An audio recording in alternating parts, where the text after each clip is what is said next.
Assalamualaikum warahmatullahi wabarakatuh. Bismillahirrahmanirrahim. Alhamdulillahi rabbil alamin.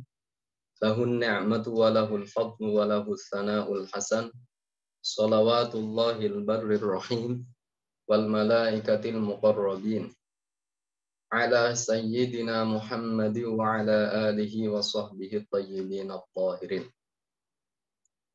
Allahumma la sahla illa ma ja'altahu sahla. Wa anta ya hayyu ya qayyum taj'alul hazna in syi'ta sahla. Allahumma rzuqna al-ikhlasa fin niyyati wal qawli wal amal. Ufakiru nafsi wa iyyakum bi ikhlasin niyyah lillahi tabaraka wa ta'ala. Seperti biasanya saya ingatkan kembali agar terlebih dahulu kita menghadirkan niat ikhlas karena Allah Subhanahu wa taala. Kita melanjutkan kajian kitab Matnus Tanusiyah. Pada pertemuan sebelumnya kita sudah menyelesaikan penjelasan sifat al-qidam bagi Allah Subhanahu wa taala. Bismillahirrahmanirrahim. Nawaina ta'allum lillahi ta'ala qala al-muallifu rahimahullah. Famimma yajibu li maulana jalla wa azza 'ashruna sifatan wa hiya al-wujudu wal qidamu wal baqa'u wa mukhalafatuhu ta'ala lil hawadith wa qiyamuhu ta'ala bi nafsihi ay la yaftaqiru ila mahallin wala mukhassis. Sifat wajib yang selanjutnya bagi Allah Subhanahu wa taala adalah al-baqa, yang artinya bahwa Allah Subhanahu wa taala abadi. La nihayata liwujudihi. Makna sifat al-baqa bagi Allah taala adalah la nihayata liwujudihi. Tidak ada akhiran baginya, tidak ada akhiran bagi Allah Subhanahu wa taala. Artinya annahu la yalhaquhu fana'un. Artinya mustahil bagi Allah Subhanahu wa taala terjadi kepunahan. Karena telah ditetapkan sifat qidam bagi Allah taala secara akal. Sehingga wajib bagi Allah taala disifati dengan al-baqa. Kenapa demikian? Karena seandainya, dan ini tidak mungkin, jika terjadi kepada Allah taala sifat ketiadaan, maka akan menghilangkan, akan menafikan sifat al-qidam. Allah Subhanahu wa taala abadi secara zati. Artinya abadi secara zati, yakni tidak ada satupun selain Allah yang mengabadikannya. Ada makhluk-makhluk Allah yang abadi. Seperti diantaranya adalah surga dan neraka. Ada sebagian orang itu masih merasa bingung ketika mendengar penjelasan surga dan neraka itu abadi. Mereka bertanya, apakah ini tidak dikatakan menyerupakan Allah dengan makhluknya? Kita jawab, surga dan neraka itu abadi. Yang pertama, sisi perbedaannya adalah bahwa abadinya surga dan neraka itu dilalui oleh masa dan waktu. Yang kedua, abadinya surga dan neraka itu tidak secara zatiah. Yang artinya abadinya surga dan neraka itu karena diabadikan oleh Allah Subhanahu wa taala, yakni Allah menghendaki surga dan neraka abadi. Adapun secara akal, ya, secara akal, ya, surga dan neraka itu menerima kepunahan.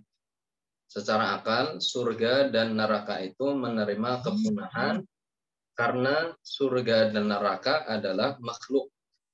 Dan makhluk itu di antara sifatnya adalah menerima kepunahan, menerima perubahan.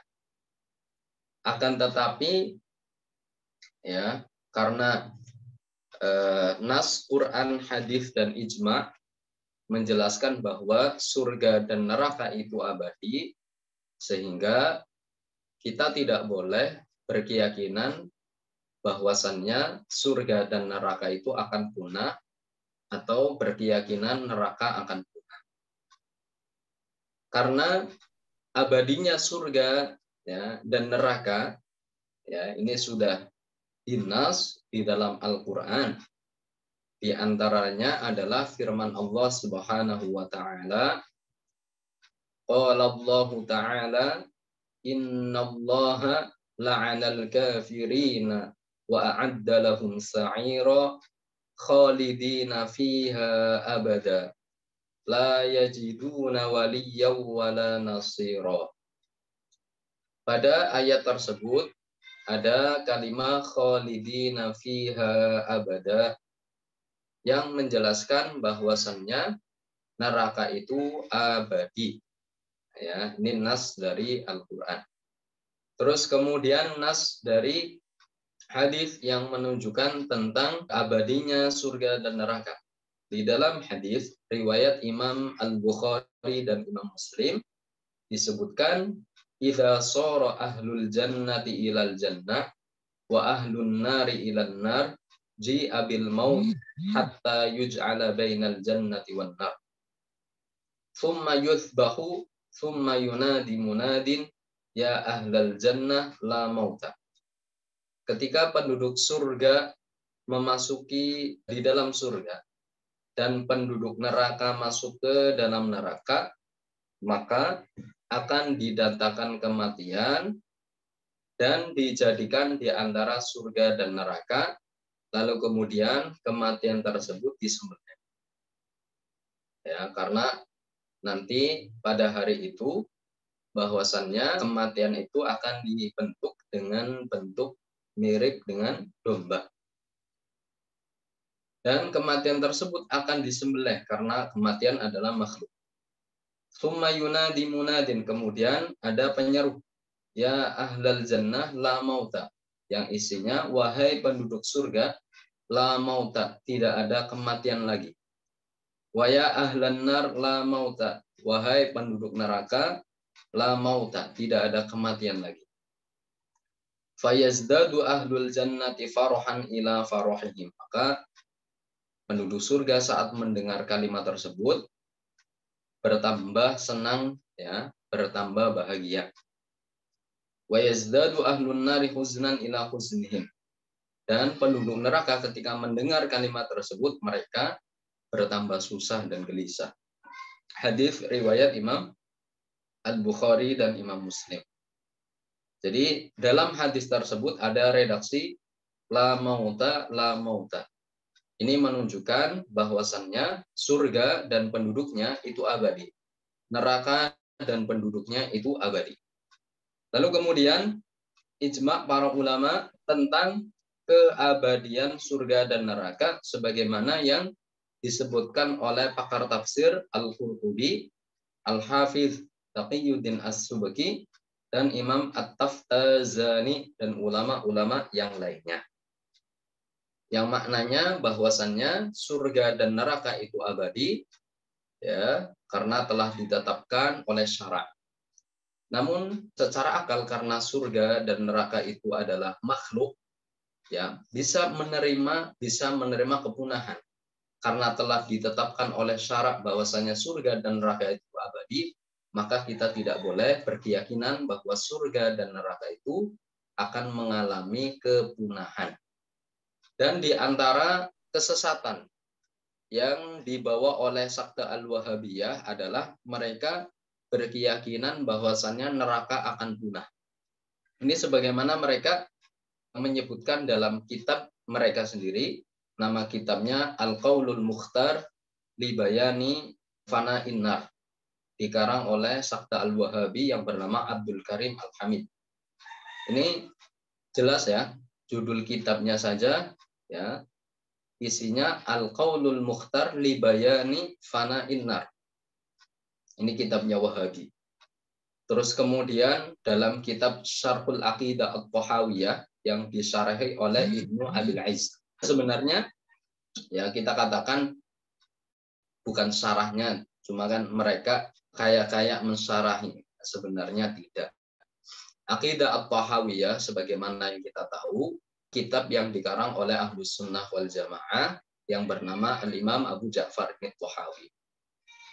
Kemudian ada beberapa syarah yang ceritanya ingin mensyarahi dari kalangan Wahabiyah yang sebenarnya bukan mensyarahi, akan tetapi justru malah tidak menerima ya, isi ya, kandungan kitab Aqidah At-Tahawiyah. Nah, Ibni Abil Aiz dia mengarang kitab Syarah Aqidah At-Tahawiyah, dan di dalam Syarah Aqidah At-Tahawiyah yang dikarang oleh Ibnu Abil Aiz Al-Wahabi menyatakan bahwasannya neraka itu akan punah. Neraka itu akan punah. Padahal Matnul Aqidah At-Tahawiyah, matan kitab Aqidah At-Tahawiyah sendiri yang dikarang oleh Al-Imam Abu Ja'far At-Tahawi, karena memang Al-Imam Abu Ja'far At-Tahawi ulama Ahlu Sunnah wal Jamaah, ya, beliau menyatakan al-jannatu wan nar la tafnayani abada. Jelas sekali isi matan kitab Aqidah At-Tahawiyah yang dikarang oleh Ahlus Sunnah wal Jamaah bahwa Al-Imam Abu Ja'far At-Tahawi berkeyakinan surga dan neraka la tafnayani abada, tidak akan punah selamanya. Akan tetapi karena memang Ibnu Abil Aiz ya membawa faham Wahabi, walaupun kata-katanya adalah mensyarahi kitab Aqidah At-Tahawiyah, tetap saja dia akan memasukkan faham Wahabi, yaitu Ibnu Abil Aiz menyatakan bahwasannya neraka ya akan punah. Ini jelas keyakinan neraka akan punah adalah penggalan keyakinan Jahm bin Safwan, di mana Jahm bin Safwan itu berkeyakinan surga dan neraka akan punah. Sama saja antara Jahm bin Safwan, kelompok Jahmiyah, dan sekte Al-Wahabiyah yang berkeyakinan sekte Al-Wahabiyah neraka akan punah, dan Jahm bin Safwan berkeyakinan surga dan neraka akan punah.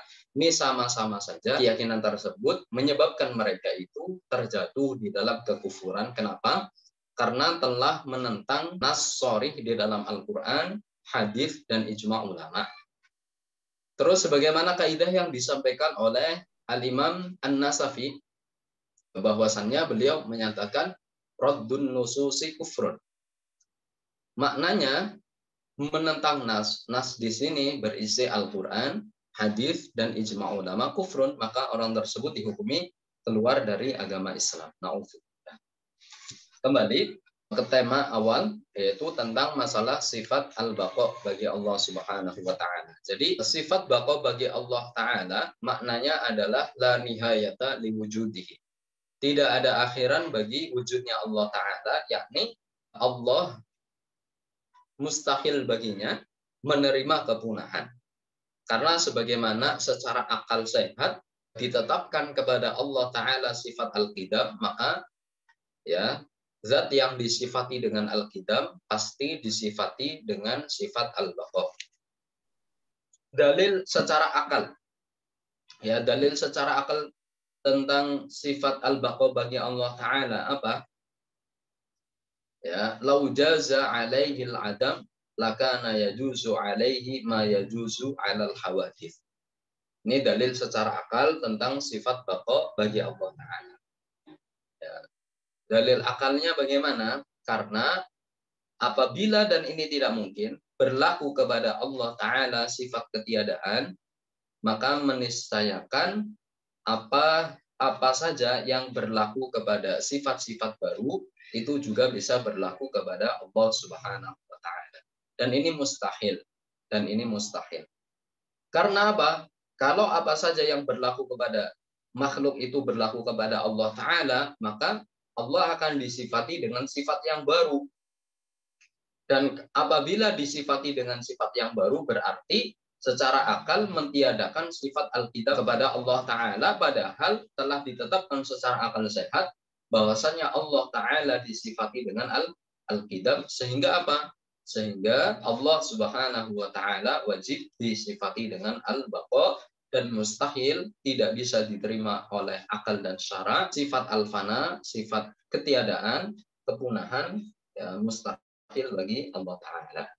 Terus kemudian dalil minal mangkul, ya, dalil nakli tentang sifat al-baqa adalah firman Allah Ta'ala, qala Allah Ta'ala wa yabqa wajhu rabbika dzul jalali wal ikram, yang makna wajhu rabbika ay zatu rabbik, ay zatu rabbik, wa yabqa wajhu rabbika ay zatu rabbik. Jadi makna wajhu rabbika artinya zat Allah Ta'ala abadi.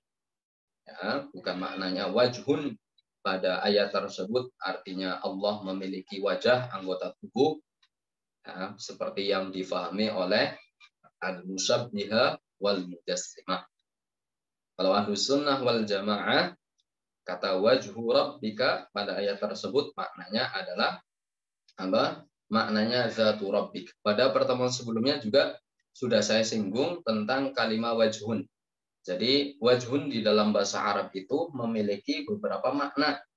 Ya, ada yang bermakna al-qasdu, ada yang bermakna al-qurbu, ada yang bermakna qiblat, ada yang bermakna at-ta'at.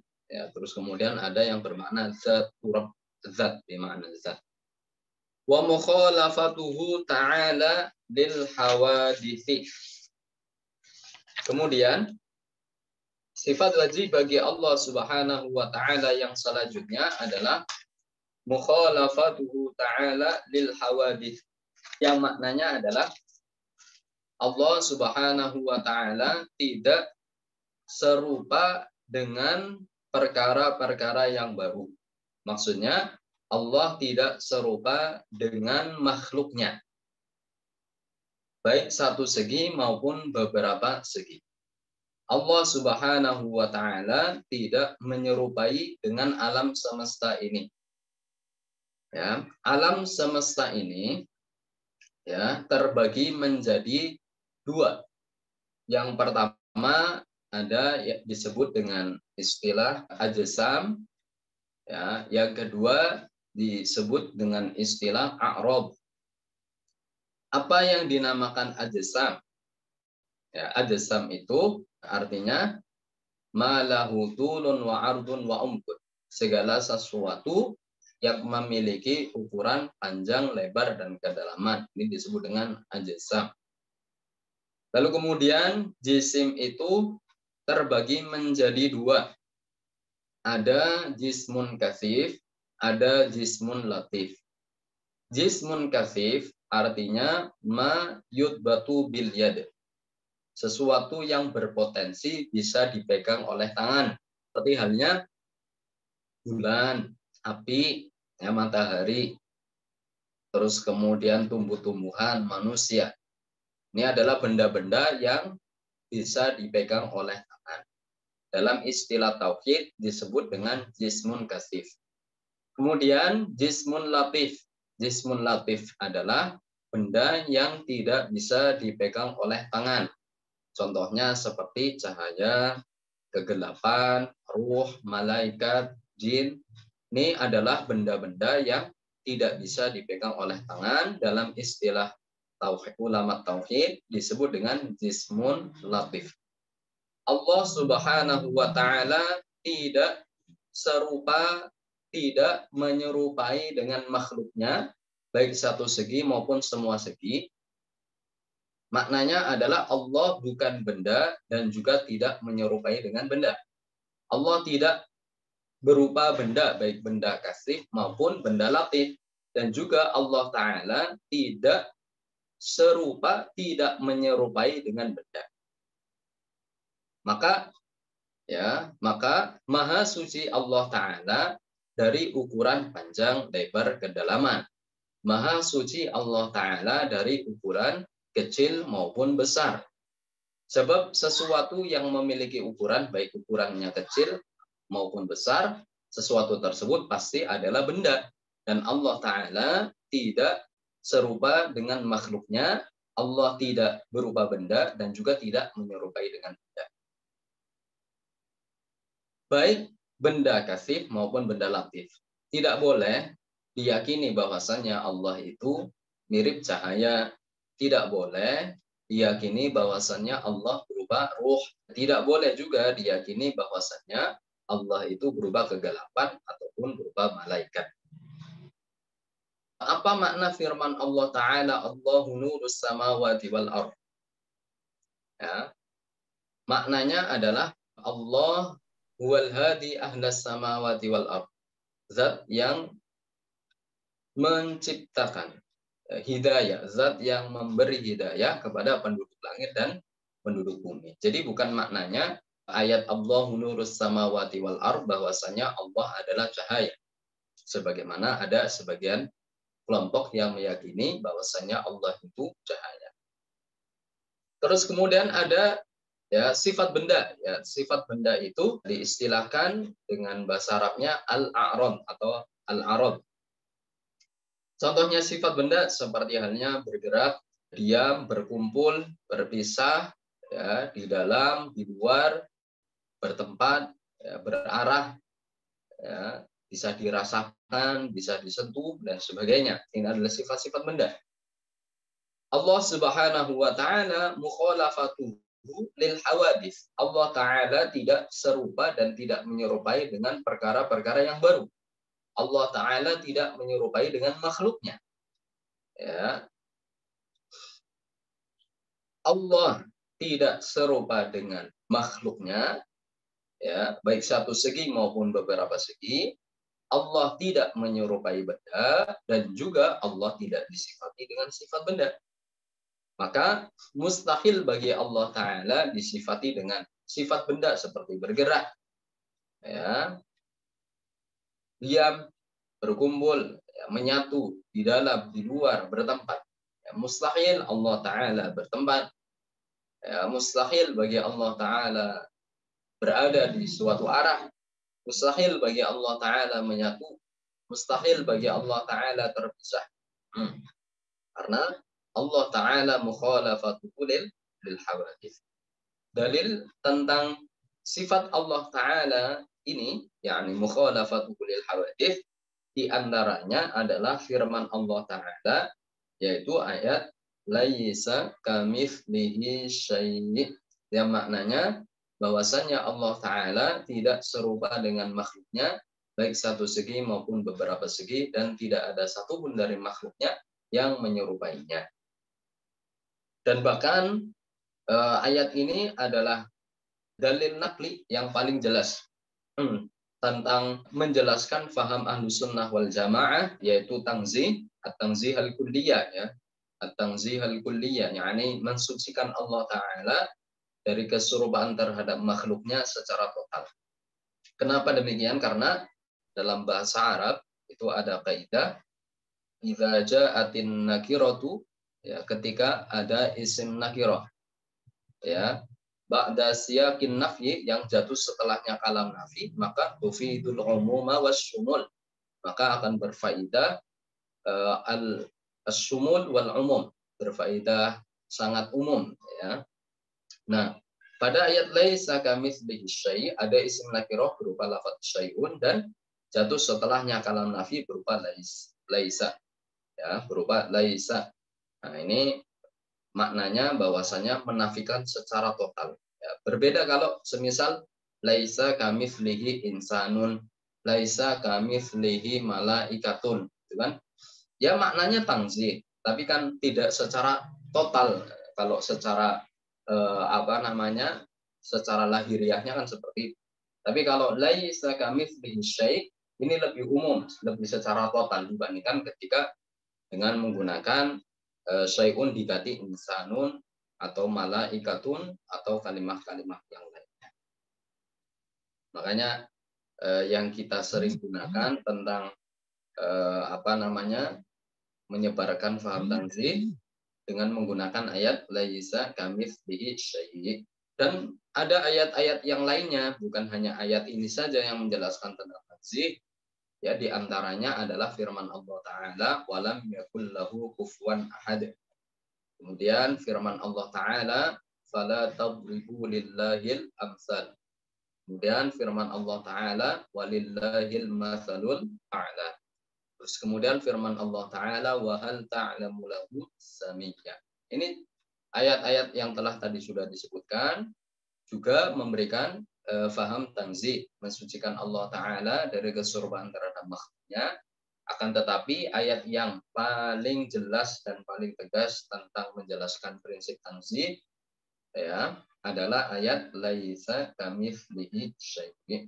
Jadi ayat laisa kamitslihi syai' adalah dalil naqli yang menjelaskan bahwasanya Allah Ta'ala tidak serupa, tidak menyerupai dengan makhluknya.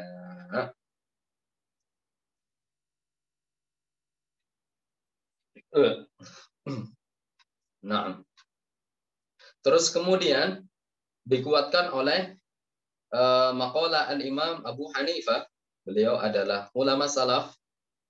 Ini juga bisa mewakili ya bahwasanya ulama salaf itu sefaham dengan Ahlus Sunnah wal Jamaah. Bahwasanya ulama salaf itu ya akidahnya Ahlus Sunnah wal Jamaah. Sebagaimana yang disebutkan oleh Al-Imam Abu Hanifah dalam sebagian rasailnya tentang ilmul kalam, yaitu dalam kitab Al-Fiqhul Akbarnya. Ya. Beliau menyebutkan anna yusbihul khaliqu makhluqahu.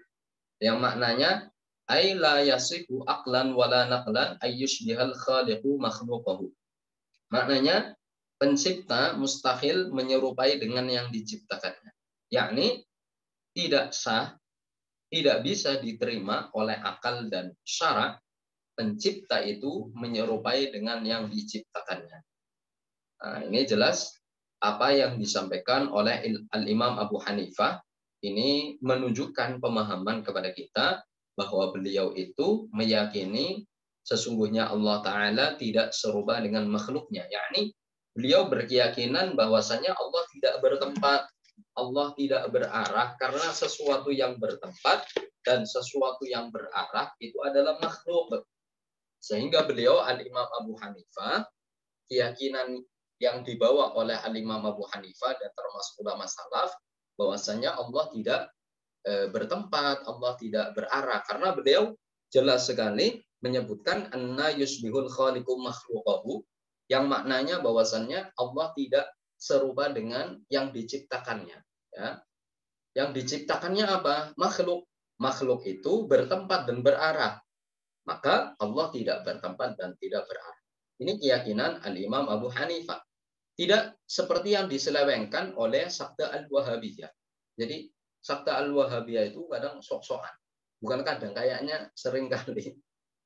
Sok-sokan, seakan-akan apa yang diucapkan dari dia, dia menukil kepada Imam Abu Hanifah, seakan-akan persis apa yang dikehendaki oleh Imam Abu Hanifah.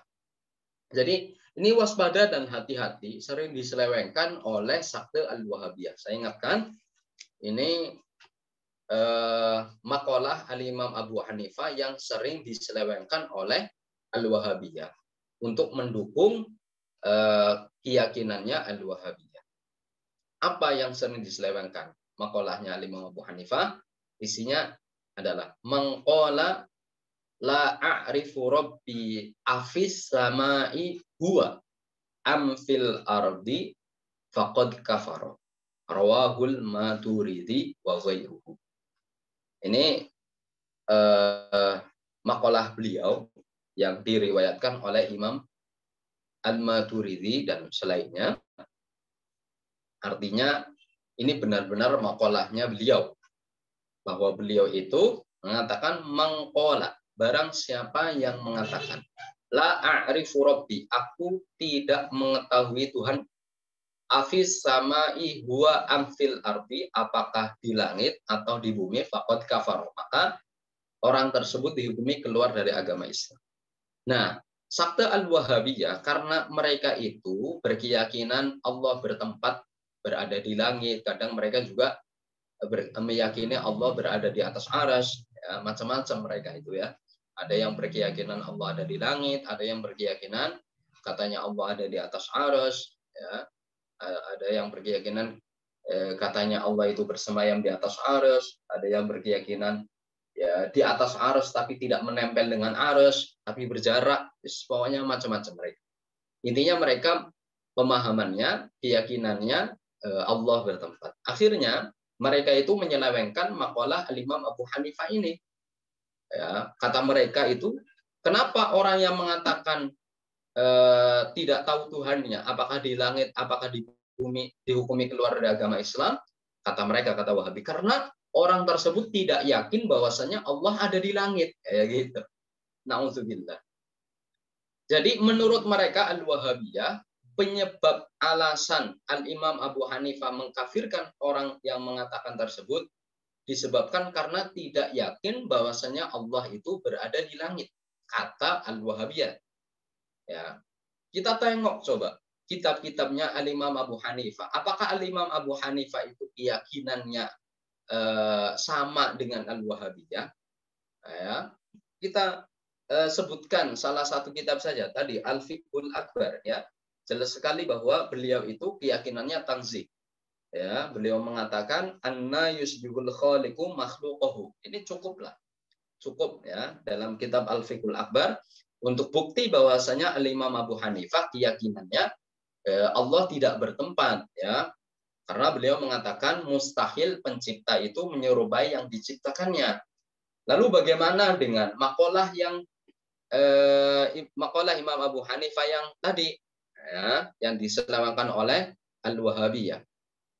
Kita nukil dari penjelasan ulama, ya. Yang benar adalah yang dimaksud oleh Al-Imam Abu Hanifah mengenai tentang seseorang yang dihukumi keluar dari agama Islam karena dia tidak tahu apakah Tuhan ada di langit, apakah ada di bumi. Ya, kenapa alasannya?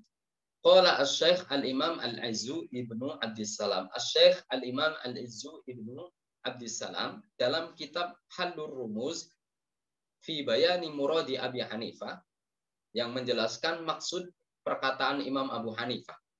Jadi maksud dari maqala la a'rifu rabbi afis sama'i huwa am fil ardi faqad kafar. Alasan kenapa Al-Imam Abu Hanifah mengkafirkan seseorang yang mengatakan bahwasannya dia tidak mengetahui Tuhannya di langit apakah di bumi. Tuhannya apakah di langit apakah di bumi? Alasannya adalah li'anna hadzal qaula yuhimu anna lil haqqi makanan. Karena pernyataan tersebut, pernyataan la a'rifu rabbi afis sama'i huwa am fil ardi, ini ya menetapkan dugaan bahwasanya Allah itu bertempat. Jadi bukan sebagaimana yang diarahkan oleh Al-Wahabiyah karena tidak elatnya karena tidak meyakini Allah ada di langit. Tapi poinnya adalah karena pernyataan tersebut itu menunjukkan keyakinan bahwasanya Allah itu bertempat. Tapi dia bingung apakah atau ragu-ragu bahwasanya bertempatnya Allah ada di mana? Apakah di langit, apakah di bumi? Wa man tawahhama anna lil haqqi makanan fa huwa musabbihun, dan barang siapa yang berkeyakinan bahwasannya ya yang benar adalah Allah itu bertempat, maka orang tersebut adalah musabbih, orang yang menyerupakan Allah dengan makhluk. Nah, jadi jelas justru pernyataan Al-Imam Abu Hanifah ini menunjukkan apa? Bahwasanya beliau sendiri, Al-Imam Abu Hanifah, mengkafirkan sabda al-musabbihah, mengkafirkan orang yang menyerupakan Allah dengan makhluknya. Jadi tidak seperti yang dipahami oleh sabda Al-Wahabiyah, bahwasannya kata mereka, kata Al-Wahabiyah, elat kekafirannya orang tersebut karena tidak yakin bahwasannya Allah itu bertempat. Padahal yang benar adalah elat kekufurannya, alasannya karena orang tersebut berkeyakinan Allah bertempat. Cuma orang tersebut masih bingung bertempatnya di langit apa. Nah, inilah yang dimaksud dengan pernyataannya Al-Imam Abu Hanifah. Baik. Terus kemudian Al-Hafidz Ibnul Jauzi yang wafat pada tahun 597 dalam kitab Daf'u Subahit Tashbih, beliau jelas sekali menyatakan innaman wasafallaha bil makan wal jihah fahuwa musyabbihun mujassimun lillah la ya'rifu ma yajibu lil khaliq. Kata Al-Imam Al-Hafidz Ibnul Jauzi dalam kitab Daf'u Subahit Tashbih, beliau menyatakan innaman sesungguhnya seseorang wasafallaha bil makan wal jihah, sesungguhnya seseorang yang mensifati Allah bertempat dan berarah, fahuwa musyabbihun mujassimun lillah, maka orang tersebut adalah musyabbih, orang yang menyerupakan Allah pada makhluknya, mujassim, orang yang membendakan Allah, orang yang membendakan Allah, artinya menyerupakan Allah dengan makhluknya. La ya'rifu ma yajibu lil khaliq, berarti dia tidak mengenal sifat wajib bagi pencipta. Nah, ini pernyataan siapa? Al-Imam Al-Hafidz Ibnul Jauzi. Terus kemudian dikuatkan lagi oleh Al-Hafidz Ibnu Hajar Al-Asqalani yang wafat pada tahun 852 dalam kitab Syarah Al-Bukhari. Ini saya juga punya kitabnya, Al-Bukhari. Bahwa beliau itu menjelaskan innal musyabbihatal mujassimah, sesungguhnya kelompok musyabbihah dan mujassimah lillahi ta'ala, innal musyabbihatal mujassimah lillahi ta'ala humul ladzina wasafullaha bil makan wallahu munazzahun anhu. Perhatikan, innal musyabbihata innal musyabbihatal mujassimata lillahi ta'ala, ya. Innal musabbihatal mujassimata lillahi ta'ala humul ladzina wasafullaha bil makan wallahu munazzahun anhu. Ini jelas ya, sharih sekali. Al-Hafidz Ibnu Hajar Al-Asqalani dalam kitab Fathul Bari, yakni syarah kitab Sahih Bukhari, beliau menjelaskan sesungguhnya kelompok musyabbiha al-mujassimah, mereka adalah orang-orang yang mensifati Allah bertempat. Ya, wallahu munazzahun anhu, dan Allah Ta'ala maha suci dari tempat. Jelas ya? Wallahu munazzahun anhu, dan Allah maha suci dari tempat. Jadi Al-Wahabiyah, sakta Al-Wahabiyah, mereka adalah al-musyabbihah. Sejatinya al-musyabbihah al-mujassimah. Karena mereka meyakini Allah bertempat.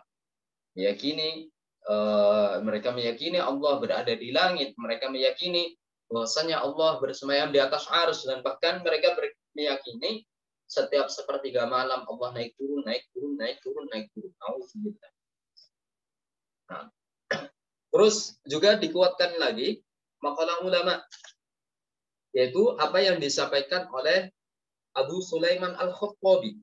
Abu Sulaiman Al-Khattabi, bahwa beliau Abu Sulaiman Al-Khattabi menjelaskan innal ladzi yajibu alaina wa ala kulli muslimin, ya, sesungguhnya wajib bagi kita dan setiap muslim ayya'lamahu anna rabbana, wajib mengetahui bahwasannya Tuhan kita laisa bizi suratin wala hayatin, bahwasannya Tuhan kita tidaklah berupa surah, tidaklah berbentuk, wala hay'ah, sama tidak berbentuk. Fa inna surata taqtadi al-kaifiyata, karena sesungguhnya bentuk itu menetapkan sifat makhluk. Wahya anillah wa an sifatihi manfiyah, dan bentuk mustahil bagi Allah Ta'ala, wa an sifatihi manfiyatun, dan mustahil bagi Allah Ta'ala disifati dengan sifat-sifat makhluk. Dan dikuatkan lagi makalahnya Al-Imam Abu Hanifah, ya, dalam kitab Al-Wasiyah. Wa liqa'ullahi ta'ala li ahlil jannah haqqun bila kaifiyatin wala tasbihin wala jihad. Jelas sekali, ya, wa liqa'ullahi ta'ala li ahlil jannah, bahwa penduduk surga melihat Allah Ta'ala ini adalah keyakinan yang hak, keyakinan yang benar. Bila kaifiyatin, tanpa Allah disifati dengan sifat makhluk, yakni ya tidak bertempat, tidak berarah, wala tasbihin, dan tidak serupa dengan makhluk, berarti dia tidak berbentuk, tidak berupa jisim, tidak menyerupai dengan jisim, wala jihad, dan juga tidak berat. Ini keyakinan Al-Imam Abu Hanifah. Nah, jadi keyakinan Ahlus Sunnah wal Jamaah, keyakinan Ahlus Sunnah wal Jamaah, para ulama salaf maupun ulama khalaf, adalah meyakini Allahu mukhalafatuhu ta'ala lil hawadits. Sesungguhnya Allah Ta'ala tidak serupa dengan makhluknya, baik satu segi maupun beberapa segi. Dan barang siapa yang mensifati Allah Ta'ala dengan sifat makhluk, ya, sifat makhluk banyak sekali, ya, ada bergerak, diam, ya, bertempat, berarah. Barang siapa yang mensifati Allah dengan sifat makhluk, maka sesungguhnya orang tersebut tidak mengenal Allah. Jadi kalau ada orang mengucapkan 2 kalimat syahadat, akan tetapi memiliki keyakinan Allah bertempat, ya berarti keyakinan tersebut telah merusak kandungan makna 2 kalimat syahadat, ya, yang maknanya sesungguhnya orang tersebut tidak mengenal Allah Ta'ala. Dan orang yang tidak mengenal Allah Ta'ala, laisa musliman, maka orang tersebut bukanlah orang muslim. Jadi hakikatnya dan sejatinya, orang-orang yang berkeyakinan Allah bertempat, karena Allah tidak bertempat, maka sesungguhnya orang tersebut tidaklah menyembah kepada Allah, karena Allah tidak bertempat. Sedangkan dia meyakini Allah bertempat. Berarti sejatinya orang yang meyakini Allah itu bertempat, dia tidak menyembah Allah, tapi menyembah sesuatu yang dia bayangkan dan dia gambarkan yang berada di atas arsy. Dan barang siapa yang beribadah atau menyembah kepada selain Allah, maka orang tersebut bukanlah orang muslim. Maka apa yang ditegaskan oleh Al-Imam Abu Ja'far Al-Tahawi, ya, ini sangat benar sekali. Beliau menyatakan waman wasafallaha bima'nan min ma'anil bashar faqad kafar, yang maknanya barang siapa yang mensifati Allah Ta'ala satu sifat dari sifat-sifat manusia, maka sungguh dia telah keluar dari agama Islam. Dan juga apa yang dikatakan oleh Imam Asy-Syafi'i kepada Hafsinil Fardi, kepada Al-Mujassim, ya Bu, saya ralat, sebagaimana yang dikatakan oleh Imam Asy-Syafi'i kepada Al-Mujassim. Apa yang dikatakan oleh beliau Imam Asy-Syafi'i? Beliau menyatakan Al-Mujassim kafirun, dan maqalah Al-Imam Asy-Syafi'i ini dinukil oleh Al-Hafidz Imam Asyuti dalam kitab Al-Asbah wan Nadhairnya, yang maknanya bahwasanya Imam Asy-Syafi'i itu mengkafirkan kepada orang yang meyakini bahwasanya Allah itu sama serupa dengan makhluknya. Di antara dihukumi orang tersebut menyerupakan Allah dengan makhluknya adalah berkeyakinan Allah bertempat, berkeyakinan Allah ada di salah satu arah, berkeyakinan Allah memiliki tangan, berkeyakinan Allah itu memiliki wajah, berkeyakinan Allah memiliki kaki, berkeyakinan Allah itu bentuknya besar seperti raksasa. Ya. Dan barang siapa yang meyakini bahwasannya Allah sama dengan makhluknya, serupa dengan makhluknya, maka orang tersebut dihukumi keluar dari agama Islam. Nah, insya Allah nanti pada pertemuan berikutnya akan saya jelaskan tentang maja'a fi badil khalqi, ya, secara ringkas dan insya Allah mencukupi. Nah, semoga untuk kajian pada sore hari ini bisa bermanfaat bagi kita semuanya, dan semoga bisa kita ajarkan kepada yang lainnya. Kita harus memiliki rasa peduli dan bangkit, ya, mengajarkan faham Ahlus Sunnah wal Jamaah di daerahnya masing-masing, menimbang bahwa faham di luar Ahlus Sunnah wal Jamaah sudah masuk di kalangan masyarakat dan lebih banyak lagi di kalangan akademisi seperti universitas dan sekolah-sekolah, di mana yang berada di universitas dan di sekolah anak muda-muda, generasi penerus. Nah, ini pencerahan pokok bagi Al-Wahabiyah ya. Maka kita harus bangkit kembali, kita harus semangat kembali menyebarkan faham Ahlussunnah wal Jamaah. Jangan meremehkan, jangan mengabaikan, jangan dianggap sesuatu hal yang biasa ya. Tapi kita harus menanamkan kepada keluarga dan sekitarnya ya, kalau bisa sampai ke universitas faham Ahlussunnah wal Jamaah yaitu at-tamsik. Kita tutup sama-sama dengan bacaan tahlil. Nuhallilu wa nusalli 'ala nabi. La ilaha illallah. Allahumma salli 'ala sayyidina Muhammad wa 'ala alihi wa sahbihi wa sallim. Rabbi ighfir li wa lil mu'minina wal mu'minat. Walhamdulillahi rabbil alamin. Barakallahu fikum wa ahsana ilaikum. Nasallallahu salamata fid din wad dunya wal akhirah wa husnal khitam. Wassalamu alaikum warahmatullahi wabarakatuh.